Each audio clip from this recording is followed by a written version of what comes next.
IPL হিস্ট্রিতে CSK মাঠে নেমে রেকর্ডের পর রেকর্ড গড়ে দিলেন। তারা তাদের হোম গ্রাউন্ডেই পরপর 3টি ম্যাচ হেরে গেল এবং আইপিএল ইতিহাসে যেটা কখনোই হয়নি, 17 বছর পর আরসিবি তাদের ঘরে ঢুকে তাদেরকে হারিয়ে দিল এবং 15 বছর পর দিল্লি তাদেরকে তাদের ঘরে ঢুকে হারিয়ে দিল। তারপরে কলকাতার সাথে হারার পর সিএসকে আরেকটি রেকর্ড গড়লেন, পরপর 5টি ম্যাচ হেরে গেল। আইপিএল ইতিহাসে সিএসকে সব থেকে লোয়েস্ট স্কোর হলো 103 রান, 9 উইকেট।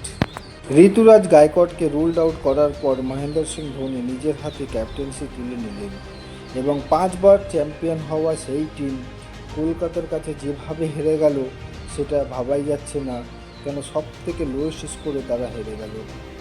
এবং কলকাতার সমস্ত বোলারই ভালো পারফরমেন্স করেছেন। সুনীল নারায়ণ 44 রান করে এবং 3টি উইকেট নিয়ে 13 রান দিয়ে।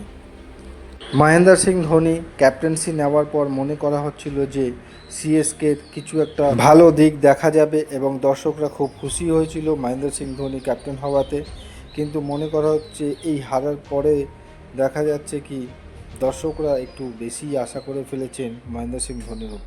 আমরা বুঝতে পারি না কেন যে একটা মানুষের উপরে এত প্রেসার দেওয়া হয়। আমরা দর্শকরা ভুলে যাই যে এই মানুষটারও বয়স হয়েছে, ধোনি সেই ধোনি আর নেই, তারও বয়স হয়েছে, তাকেও একটু রেস্টের প্রয়োজন। তিনিও চায় যে তার মাঠে নেমে কে না জিততে চায়, কিন্তু তার এখন 44 বছর বয়স হয়ে গেছে।